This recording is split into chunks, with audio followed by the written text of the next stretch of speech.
¿Nervioso? Sí, estoy un poco nervioso. A punto de abrirle las puertas al mundo de lo más preciado que tiene un ser humano, que es su intimidad, su privacidad, su fe, su tiempo, su familia, sus tristezas, sus alegrías. ¿Qué buscas con el libro de Dago? Que te sientas identificado o identificada por algunos de los procesos, o todos, que han llevado consigo hoy el hombre que ves. ¿Listo? Yo nací listo.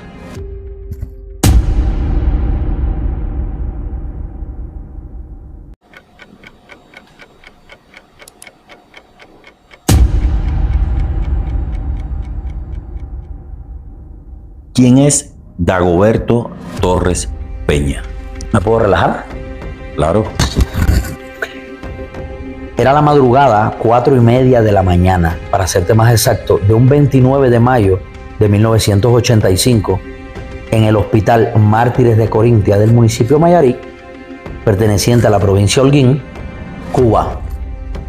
Nacía con el cordón umbilical enredado a su cuello. Eso no me lo dijeron ahí, ni me lo dijeron en el transcurso de mi vida. Eso me entero en el 2016, pero eso te lo cuento en ese momento. Hijo de Carmen Rosa Peña Rubio, licenciada en Español Literatura, pedagoga, y Dagoberto Erasmo Torres Vargas, un especialista en soldadura. Ahí nació Dagoberto Torres Peña. ¿Y cómo transcurre tu infancia? Cosme es un pueblo al campo, bien humilde, rodeado de cañaverales. Tiene a 5 kilómetros una playa que se llama Playa de Morales, perteneciente a la bahía de Nipe. En esa playa se encontró la Virgen de la Caridad del Cobre, la patrona de todos los cubanos. Ahí fue donde se encontró la Virgen. De ahí la trasladan a varios lugares hasta que llega el cobre. Bueno, a 5 kilómetros del pueblo está esa playa. Como te decía, Comebatey, gente guajira, humilde, sana, linda, todo, pues se conocían. Daguito, el hijo de Dago y Carmita, gordito, muy cuidado. Dicen que apenas me dejaba mucho bajar de la casa. Me crié en un cuarto piso, en una cuarta planta de un edificio. De ahí se veía bien hermoso el mar. A lo lejos, cuando subía y bajaba la marea, se veía el brillo en el cielo. Con trompos, cuando era temporada, canicas o bolas, el juego a las pistolas, los escondidos. Una Cuba sana, tranquila, televisión en blanco y negro, pero mucha felicidad. Así fue mi infancia. Y preguntándote, tus estudios. Adiel Navarro Sánchez es la primaria del pueblo. Ahí cursé mi preescolar y hasta sexto grado. Recuerdo unos maestros formidables, personas del pueblo que me vio nacer y crecer, amigos de la casa. Mi mamá, licenciada en Español Literatura, reconocida maestra del pueblo. En mi cuarto había una biblioteca, prácticamente, había muchos estantes de libros. Había un poco más de 600 libros. Luego mi madre los dona a la biblioteca de la escuela. No leí muchos libros de cuentos. Recuerdo que cuando quería leer algo divertido, estaba la Ilíada de Homero y reglas ortográficas. Pues, hijo de una licenciada en Español Literatura. Ahí transcurrió mi primaria. Con ese mismo grupo paso a la secundaria. Ya la secundaria fue interna. Veníamos a la casa 6 días cada 24. Pero seguía con ese grupo con el que nací y me crié. Hasta ese punto. Al terminar el 9º grado, fui el primer escalafón de la escuela. Fui el primer expediente. Y tomo una drástica decisión en mi vida. Antes de contarnos sobre tu cambio, ¿fuiste un estudiante aburrido? Siempre fue líder en mi grupo. Le llamaban aquel entonces jefe de destacamento. Entendí a temprana edad que aprender a bailar me iba a facilitar mucho las cosas con la novia.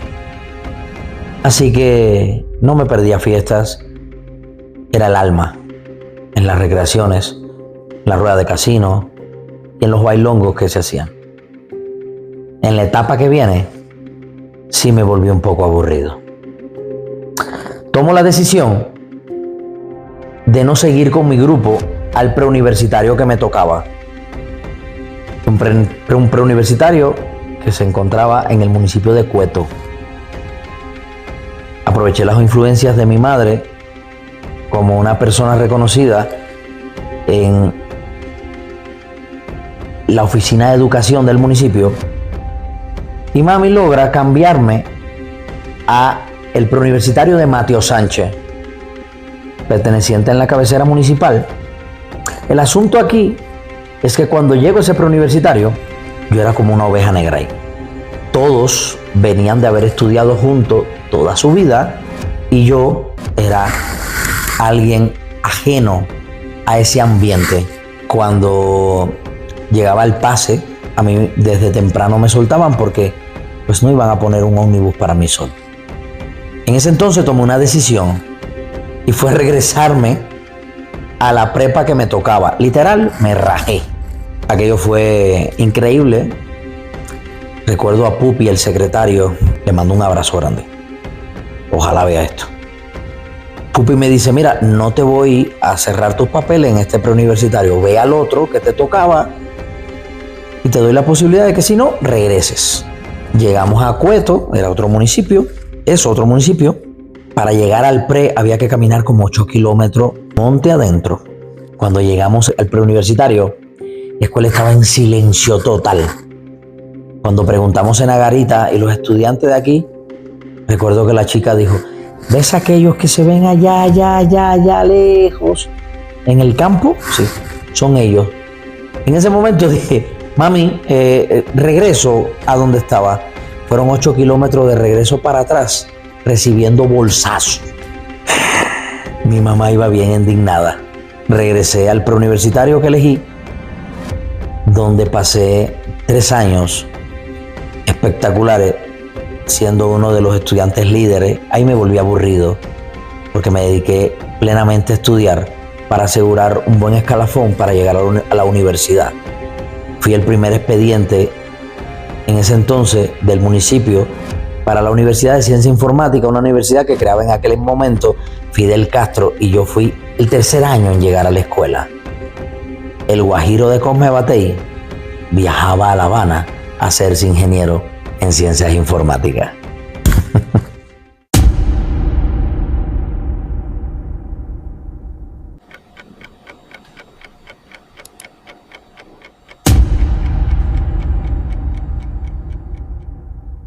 Tus padres, ¿cómo fue tu relación con ellos? Esta es una de las partes del libro de Dago que cala muy adentro. Yo soy el único hijo varón de mis padres. Ambos, antes de tenerme a mí, tuvieron sus matrimonios y cada uno tuvo una hembra. Mi hermana Gireli por parte de mi mamá y mi hermana Georgelyn por parte de mi papá. La relación con mi hermana paternal, Georgelyn, hasta el día de hoy es bien distante. Bastante, yo diría. Mi papá crió a mi hermana de 2 años, Gireli, la mamá de esos 2 sobrinos que seguro has visto en algún video de TikTok. He sido para ellos más contigo. Para Gireli, mi papá es su papá. Mami, a pesar de ser una pedagoga, nunca le tembló la mano para levantar las chanclas y darme el chancletazo necesario que yo llevara. Había una ley. Me paro en el balcón a las 6 de la tarde. Yo siempre fui bien aplicado. A mí nunca hubo que mandarme a limpiar mis zapatos de la escuela. Hay una anécdota en la familia que decía mi mamá, que yo le decía que tú me lavas la ropa, me la planchas y me la pones encima de la cama. Yo decido qué me llevo a la escuela o qué no. Siempre fui bien organizado, bien meticuloso. Géminis, al fin. Pero me cuenta mami que se paraba en el balcón a las 6 de la tarde yo llegaba de la escuela en la tarde, yo llegaba y hacía mis tareas, hacía mis deberes, le decía a mi mamá, ¿necesitas algo? ¿Te ayudo en algo? No, ¿puedo irme a jugar? Sí.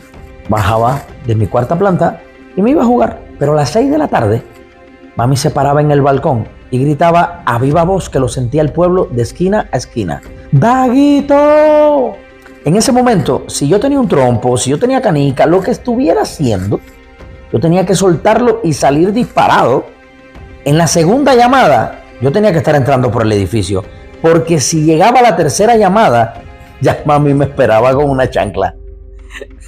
Hay una anécdota que llego tarde, me tira la chancla, o sea, me tira a dar, yo la esquivo, entro y me dispara la chancla como si aquella mujer fuera beisbolera. Aquello voló. Me esquivo y se clavó en la pajilla del asiento. En aquellos tiempos en Cuba los muebles no eran así. Tenían pajilla tejida. Mi papá cuidaba esos muebles como oro. Aquello se clava. Yo le decía, ¿y ahora qué le vas a decir a mi papá? Aquello era un show. Mami pues cuidaba mucho a su pupilo. Con mucho amor. Criaba un hombre. Pero siempre desde el amor. Desde Dios. ¿Y tu papá? Papi, guajiro al fin, hombre de valores, recio. Dice mi madre que cuando comenzaron a andar, mi mamá fumaba. Y le dijo a mi mamá, si en tanto tiempo no sales embarazada, esto se acaba y yo sigo mi camino. Mami sale embarazada y saliendo embarazada le dijo, tienes que dejarle el cigarro. Mi difunta abuela, la mamá de mi papá, ayudaba a mi mamá escondida que fumara, hasta que felizmente mi mamá deja el cigarro por completo. Papi siempre fue un hombre muy recto conmigo. Recuerdo que me compró un juego de pelota completo, que cuando me encabronaba en el juego, me molestaba, se acababa el juego. Porque pues era el dueño de la pelota, del bate y de los guantes. Me encabronaba, me llevaba aquello y se acababa el juego. De momento veía a todo el mundo bajando. ¿Qué pasó? No, pues ya Daguito se encabronó. Papi me compró los implementos para un gimnasio. Pero antes todo eso, papi siempre fue un hombre bien recto. Vivimos tiempos difíciles que fueron parte de mi herida. Papi tenía un vicio. ¿Puedes parar el video un momento? Qué amable, gracias. Papi le encantaba jugar dado. Todo estaba bien mientras papi ganaba. Cuando papi perdía, casi que llegaba a la casa culpándonos a nosotros de su pérdida. Recuerdo que en sus molestias quemaba el dinero, pilaba cadenas de oro y las descargaba en el baño. Mami tuvo mucha paciencia. Mami siempre lo amó. Felizmente llegó un día, después de tantos años, donde papi decidió de una vez y por todas terminar con aquello. Pero aquellos tiempos dejaron una huella en mí. Yo buscaba en mi papá un hombre que no solo fuera mi padre, fuera mi amigo. Y hasta hace muy poco vine a entender todo eso y lo tanto que le exigía a mi padre que me diera lo que no podía darme porque nunca lo recibió. Pero en su ignorancia de lo que no tenía, me dio lo mejor que tuvo.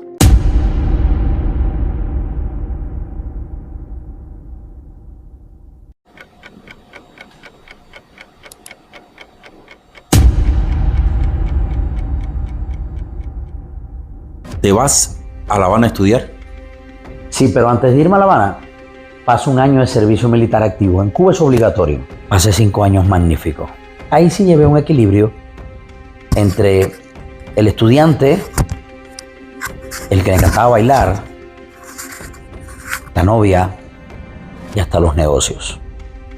En el segundo año de la carrera me convertí en alumno ayudante. Es como un chalán, es un trabajador, un profesor más de el profesor de la asignatura que te seleccionó. A partir de ahí empecé a ganar dinero porque la escuela te pagaba por eso. Y recordé lo bien que sentía aquella vez que compré en el preuniversitario 2 sortijas de plata y las revendí y gané dinero. Ahí empezó a nacer esa parte de mí, amante a los negocios y a tener lo suyo.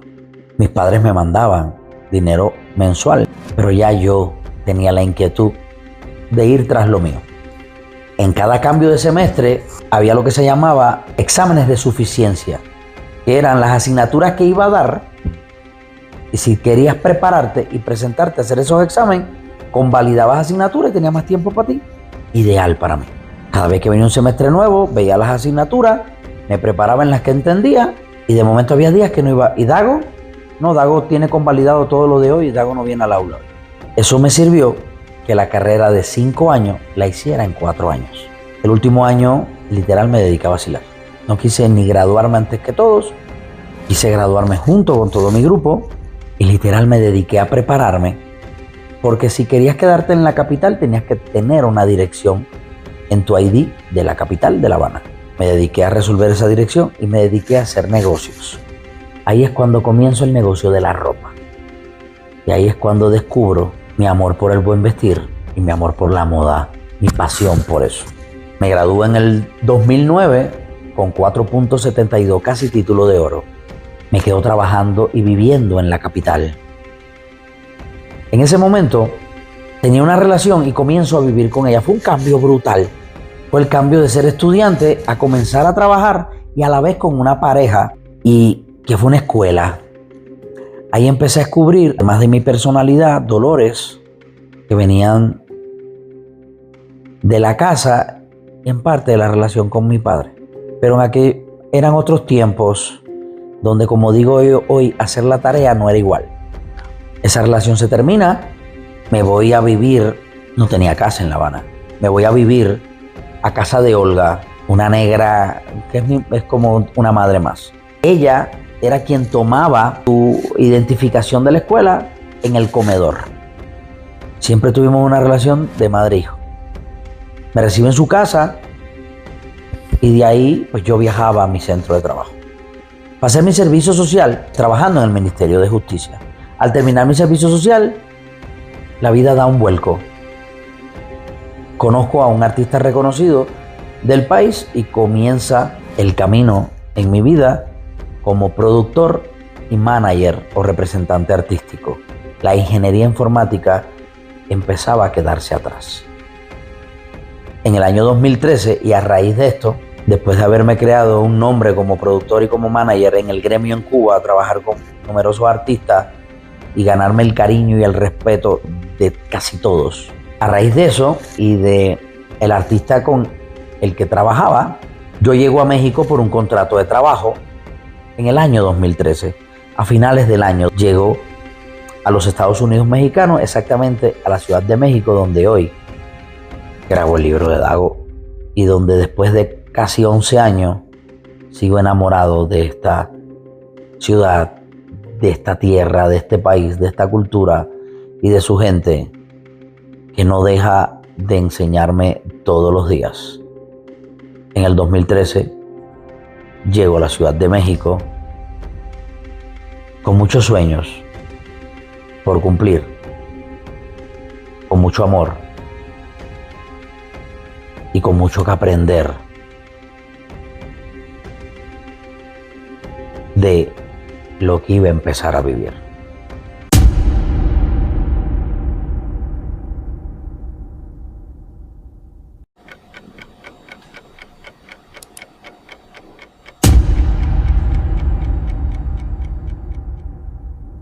Cuéntame, ¿cómo fueron tus inicios en México? Desde que llegué a Ciudad de México, esta ciudad me cautivó, me enamoré. No te voy a negar que el choque cultural fue fuerte, pero nunca le he tenido miedo a los retos. A principios del año 2014, me registro ante el sistema tributario Voy a cumplir 11 años aquí. Llevo ante el sistema tributario mexicano aproximadamente 10 años y medio.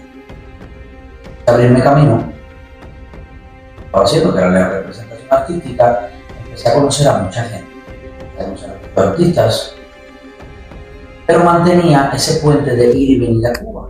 Como buen cubano, nunca faltaron mis maletas de Chihuahua, las compras en el centro y en un hotel. En el 2015, 2 años después, transitar por varias cosas en Ciudad de México, conozco, siempre dijimos, habíamos conocido en un centro comercial. Ahora nos conocimos en un centro. Yo, en un día ocioso, perfil ahí y ahí conocí. Estamos en persona, hicimos un clic, comenzó la historia. Inicialmente y prácticamente por un año vivimos en un hotel. Eso que estaba pasando en un momento, pero nunca perdía la voluntad de seguir luchando y seguir adelante. Año de la relación, empezamos a vivir juntos y ahí vinieron los choques, no solo culturales, sino educativos. Como yo viajaba tanto, empecé a refugiarme en eso. Y ella, iba de viaje, pues descansaba de las exigencias de una pareja, no llegamos a casar. Ella descansaba de mis exigencias para llevar un hogar. Cuando yo iba de viaje, pues, para exigir. Ahí fuimos manejando la relación de altas y bajas hasta el 2016, donde llega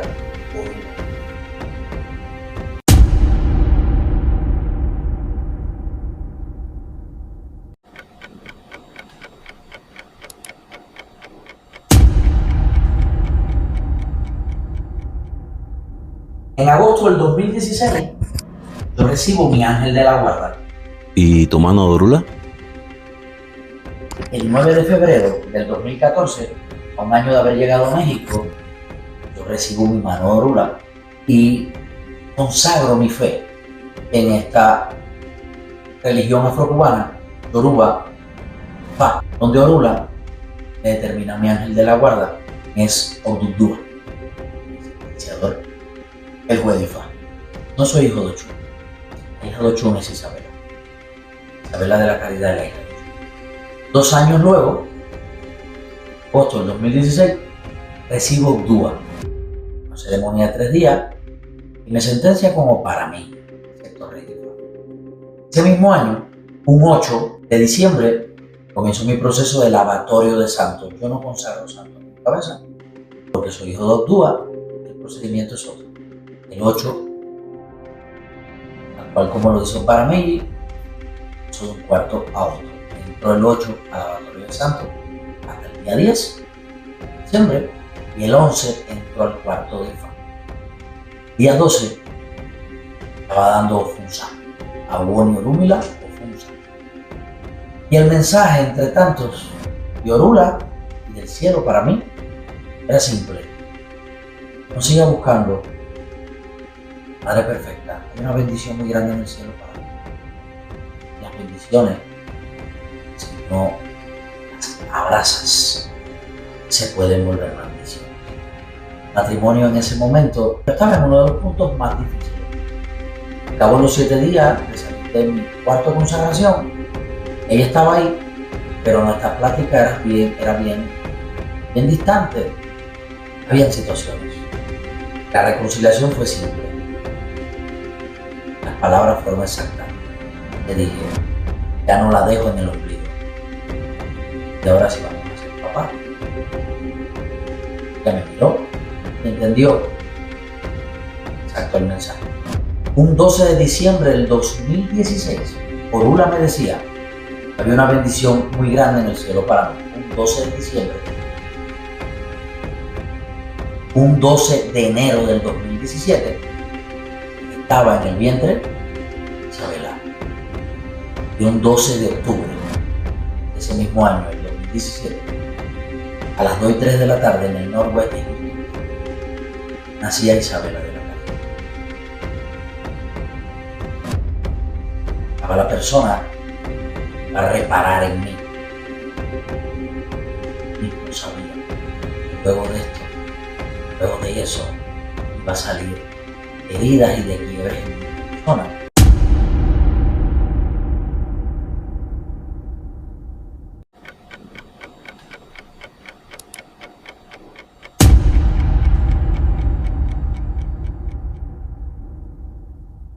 Gracias. Como consagrado religioso, avalado, durante los primeros 9 días de haber nacido un niño, no debemos ver 9 días más largos de vida. Yo venía creando una relación con mi hija desde su madre. No te voy a negar que en esos 9 meses mantuvieron los viajes a Cuba. Fue como 2 meses lejos. La cargué, y hablé, y canté una canción de ya, graba la canción.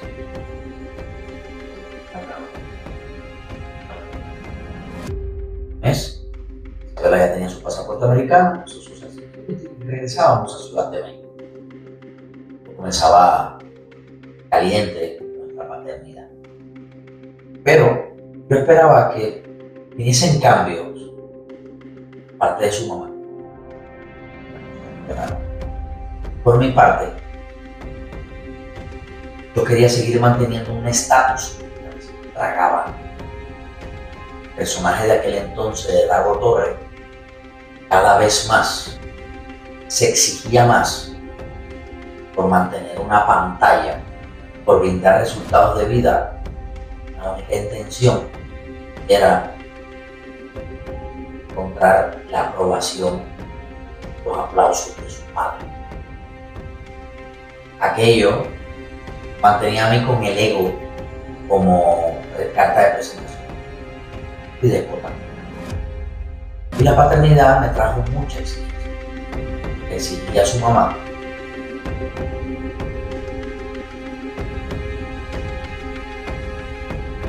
confieso, llegué a ser atacante a veces. Eso y muchas cosas más iban alejándome del matrimonio y de la relación. Se iba perdiendo el deseo de construir el amor. Yo estaba ahí al pie del cañón para mi hija, todo el tiempo. En el 2019 llega lo inevitable. La relación se pone tensa, me emocioné, quedo durmiendo en un colchón en el piso. Prácticamente me quedo sin nada. Decidíamos, el 4 de julio del 2019, pareja.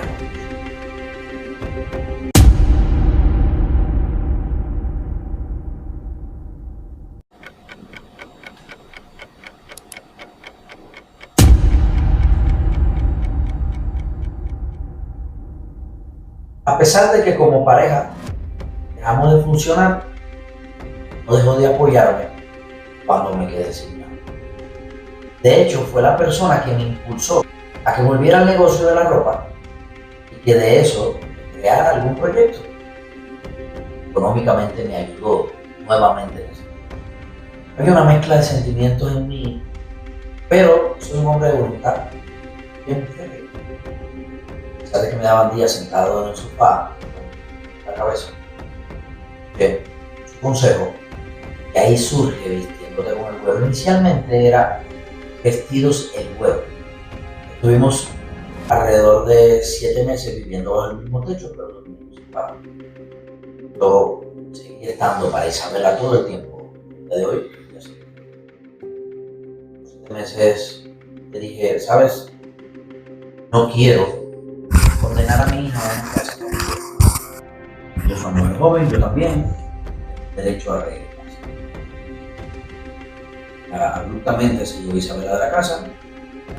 Y desde ese momento me dedico a luchar todo el tiempo por sacar adelante lo que quiero ser en el pueblo y estar para mi hija. A pesar de que cada vez que ella tenía el ego, el orgullo y el rencor, digamos, flor de piel, a través de la niña, no hay rencor alguno. Son formas de hacer catarsis.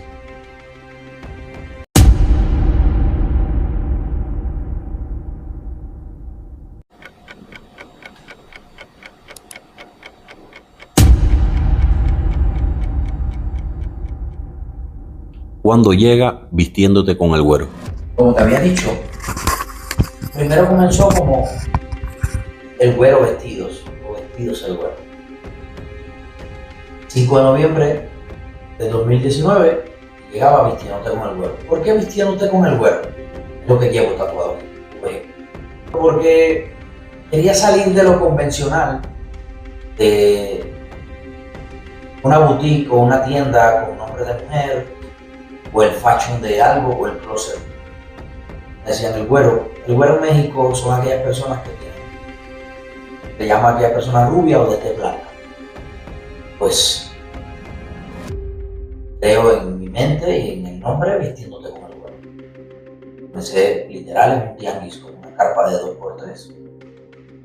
Poco a poco, sin saber, en el principio del 2020, eso fue a final del 2019, sin saber que al principio del 2020 venía una pandemia y venía un cambio radical en el planeta. Las personas empezaron a buscarme mucho y a pedirme, los clientes, un local fijo y estable que no fuera días de tianguis. Y es cuando convierto el garaje de la casa en vistiéndote con el güero. Mi único pensamiento era salir de ese quiebre económico. Emocionalmente no me sentía del todo quebrado. Todavía no me enfrentaba a todas mis heridas y a todas las dolencias desde la pandemia. Todo cierra, pero como la tienda la tenía en un garaje, propiedad privada, yo podía tener mi garaje cerrado, pero yo recibía en mi casa. Y Vistiéndote con el güero se convirtió en un refugio. Yo mucho de peso, ya no le servía lo que tenía en casa, porque bajó mucho de peso. Las personas salían a hacer compras de comida y iban a las tiendas. Adquiero la renta en aquel momento de lo que hoy es Vistiéndote con el güero, la nueva locación del garaje, y me enfoqué a no salir, no conocer a nadie, no socializar, trabajar, hacer dinero para lograr ese sueño que hoy es Vistiéndote con el güero en esa locación, como yo lo tenía aquí en mi cabeza. El tiempo fuera que yo dedicaba a eso era para Isabela y para sobrellevar momentos tensos que habían entre la mamá y yo, porque no faltaba el momento para que la señora me atacara a través de la niña. Había situaciones, pero como papá estaba al tiro del cañón. ¿Ya? Yo no permitía claudicar. Muchas veces dejarlo todo estaba viviendo el fruto de mis errores, estaba viviendo el fruto de ego, de orgullo, he derrochado mucho dinero. A principios del 2021 baja los semáforos de la pandemia y es cuando inauguro ya oficialmente la boutique de Vistiéndote con el güero. Luego de mucho sacrificio, deudas,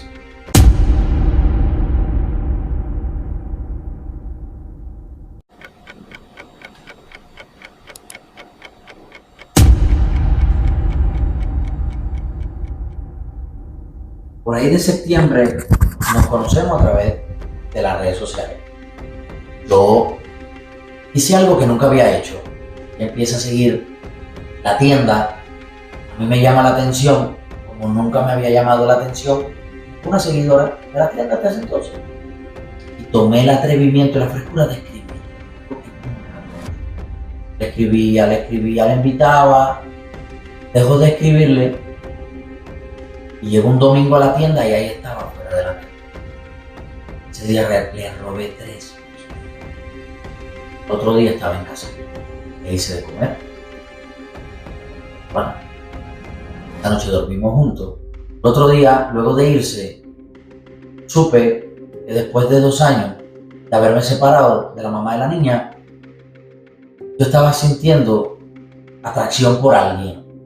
Y desde ese momento me enfoqué en que en aquello fuera más que ratos. Recuerdo que pasamos el 24 de diciembre casualmente. A principios del 2022, a pocos meses de estar saliendo, 2 o 3 meses, la COVID. A ella no le importó. Fin de semana conmigo. Y aquello fue un detalle para mí muy grande. Poco tiempo después, conocí a Isabela. Isabela la amó desde el primer momento. Y aquello fue suficiente para mí, para idealizar que ya tengo la tienda. Ya voy saliendo poco a poco. Después de 2 años, la niña conoce a su papá como otra persona que no es su mamá. Hizo buen clip. Me voy a enfocar en comprarme mi carro, no tenía carro. Tengo ganas de rehacer mi vida emocionalmente, amorosamente. Para mí ella era la persona. 14 de febrero del 2022, yo estaba teniendo para mí, uno de los actos más grandes que he tenido en mi vida de amor. Me regalaba una copia de la llave de la casa.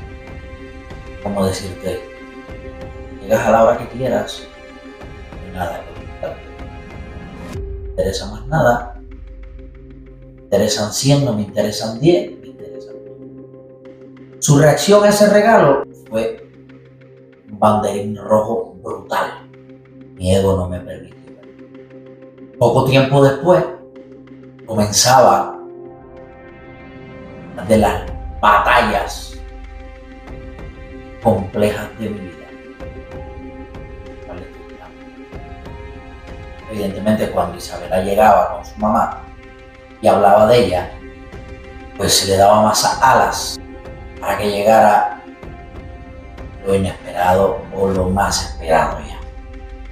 Una demanda civil de paternidad hacia él. Me refugiaba en mi pareja ante aquel proceso de demanda, una lucha campal a través de la niña, de su mamá. No trabajar, ver. Ella no vivía conmigo. Ella llegaba los sábados, iba los lunes, a veces los martes. Porque en aquel momento, la historia que yo tenía de ella era que era huérfana de mamá y papá. Su mamá mexicana, su papá puertorriqueño, ella era gemela. Al morir en un accidente sus padres, nunca más supo de su hermana gemela. Y sus abuelos, por parte de madre, fueron quienes la criaron. Ella trabajaba en los restaurantes judíos, pero no había una semana donde no había bandera roja y donde yo seguía escuchando mi ego. Lucha, muéstrate que tú eres una persona de valor, esa persona va a cambiar. Lo que te está diciendo el ego es humíllate, fáltate el respeto, olvídate de tu amor propio. Cada vez que discutíamos por actitudes de ella, lo único que decía era, ¿sabes qué? Esto no funciona, aquí se termina. Me bloqueaba de todos lados, pero cuando se acercaba el fin de semana me desbloqueaba, me daba 2 gotas de miel, luego venía una semana de ácido. ¿Cómo era la cama con ella? Brutal. Había fines de semana que no salíamos del cuarto. 16 veces un fin de semana, de locos. Yo decía, ¿cómo si esto es así? Después de salir de la cama, todo es una locura. Ella se iba los lunes o los martes. Supuestamente trabajaba en un restaurante de judíos. Era un ataque de celo por cualquier cosa, por cosas que ni existían. Y encontré mensajes con ex. Todo el tiempo me preguntaba, ¿qué es esto? ¿Por qué me toca esto? Desde el 2021 hasta finales 2023, principio muy corto 2024, yo viví entre demanda civil y penal por parte de la madre de mi hija, donde 2 meses me imposibilitó ver la niña. Aquello fue catastrófico para mí. Aquello me molió. Mi mamá viene de Cuba 5 meses y es cuando yo empiezo a convivir con el Parkinson de mi mamá. Mami apenas pudo disfrutar la niña por la situación de que su mamá no me la permitía ver. Y encima mi mamá veía a un hombre estar todo el tiempo buscando la aprobación de alguien y salía a flote una herida que era de mi papá. Desde el 2021 Y hasta finales de 2023, principio de 2024, mi ego lo único que hacía era ayudarme a cavar mi tumba. Tuve que matar a Dago para que surgiera Dagoberto. No sé cuántas veces viví la noche oscura del alma. Por primera vez conocí la ansiedad. Aquello sacó todas mis heridas, toda mi incertidumbre, todos mis miedos. Y yo lo único que me decía frente al espejo: tú eres un hombre, tú eres un varón, tú tienes que aguantar, ya va a cambiar, esto tiene que acabarse. El 29 de mayo del 2023, cumpliendo 38 años, se terminaba la demanda. Pero lo que yo pensaba que era como el cese de las hostilidades, venía lo más catastrófico. Y fue descubrir que esa relación tan enferma, pudiera decirle así, no era la huérfana que me había dicho. Sus abuelos no eran sus abuelos, eran sus padres. Había negado hasta a sus padres. No trabajaba en un restaurante judío. Era la trabajadora de sirviente del área de cocina de una casa de judíos. Y por ahí empezaron muchas cosas a tener sentido. Yo me reconocí. Yo me cuestioné todo. Toqué fondo. Perdí mi higiene espiritual, mi higiene emocional, mi higiene física, mi higiene económica y hasta mi higiene sexual. Todo lo que veía en las redes sobre el narcisismo, la sociopatía, el ataque emocional, todo aquello era como si yo lo estaba viviendo, era mi vida. Ahí es cuando subo por primera vez a TikTok el primer video con mi hija, donde le dedico una versión de un colombiano de la canción de Juan Luis Guerra de Bachata Rosa. Y ahí es cuando comienzo a hacer catarsis. Me paro frente al espejo y dije: te tienes que morir. Y le di el beneficio de la duda. Cuando descubrí todo aquello, le dije: perfecto, esto es lo que hay. ¿Qué sigue? No fue peor lo que vino.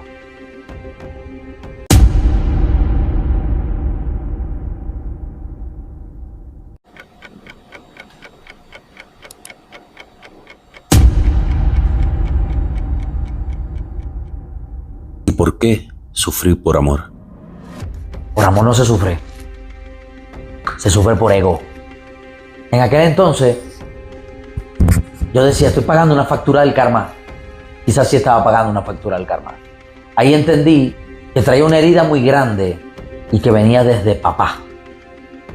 De que me metí 2 años en una relación donde desde el primer tarjetazo rojo debí decir: no va con mis principios, no va con mis valores, y este no soy yo. Que Dios te bendiga.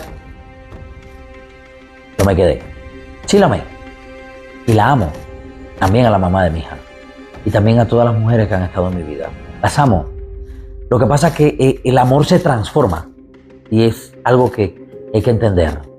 Tu cerebro no viene preparado para que tú olvides. El cerebro no olvida. El cerebro transforma. Sí, Dago.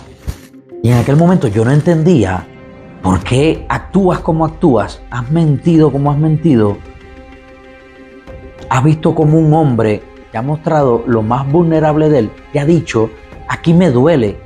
Ahí es donde más duro le has dado.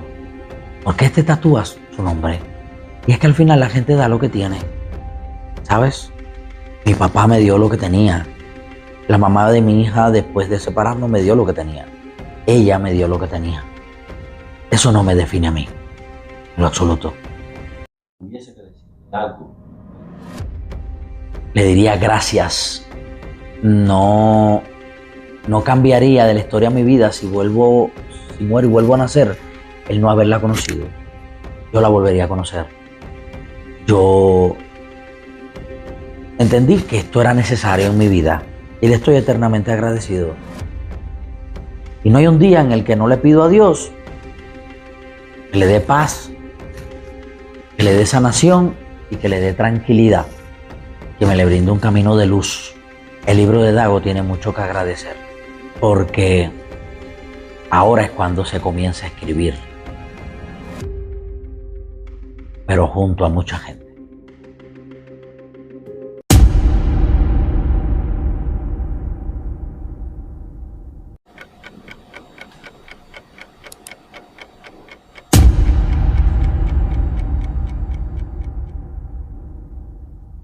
¿Cómo ha sido? Hay que entender que enfrentarte a ti mismo no es nada fácil. Y después de tantos años, donde tú piensas, ya has vivido, ya has aprendido, si no estabas preparado o si no habías hecho la tarea en su momento, va a ocurrirte algo así. Ama tu proceso, ama lo que estés pasando ahora mismo, porque cuando tú amas, tú te mueves diferente. Cuando tú te mueves diferente, tú te vuelves una persona única. Cuando te vuelves única, te vuelves valiosa. Y al volverte valiosa, vas a tener de toda la dicha del mundo, empezando por Dios, en abundancia en tu vida. He hecho la tarea y todavía me falta mucho camino por recorrer. El haber brindado en redes sociales, a través de mi hija, a través de mi pensar, un hombre reformado, reconstruido, que recibe historias de muchas personas y desde lo que ha vivido brinda un consejo humilde, ha sido grandioso, ¿sabes? De recibir terapia, casi que estoy apoyando en terapia a las personas. Mi proceso aún no termina, pero cada día estoy más lejos de donde estaba, pero siempre recuerdo dónde estaba para saber a dónde voy. El libro de Dago es eso. Más que mi autobiografía, es decirte que no estás solo en tu lucha, que hay mucha gente batallando hoy. Hay gente rindiéndose, hay otra gente afrontando su batalla. Sea cual sea quien tú eres, me gustaría que me dejaras ser parte de ella. Y desde lo que me ha tocado vivir, quiero que me hagas parte, sin juzgarte, desde Dios, desde el perdón y desde la posibilidad de ayudarte a hacer la tarea. Que Dios me los bendiga.